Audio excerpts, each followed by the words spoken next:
Welcome back, everybody. Today, I'm going to teach you how to change the background color on Framer. Whether you're refreshing your website's look or matching your brand's color scheme, this quick adjustment can make a big visual impact. Let's walk through it step by step. First, open your browser and head over to framer.com. Once you're there, log into your account using your credentials. This will take you straight to your Framer dashboard where all your projects are stored and ready to edit. Now that you're on the dashboard, take a look at your projects and simply click on the one where you want to change the background color. This could be a personal portfolio, a client site, or any design you're actively working on. Clicking it will open the project in the Framer editor, giving you full access to all the design controls. Once your project loads, direct your attention to the left side of the screen.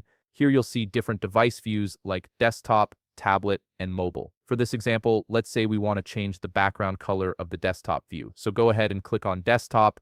This ensures that the changes you make will apply specifically to how your site looks on larger screens. After selecting desktop, shift your focus to the right side panel. This is where all your customization options live. You'll notice a section labeled selections, and directly under it, there's an option called color. Click on color to open up the palette where you can adjust the hues and tones of various elements on your page. Now this is where it gets interesting. The color panel allows you to change the color of different elements within your design. However, for our purpose today, focus on the very first color option, which is labeled background.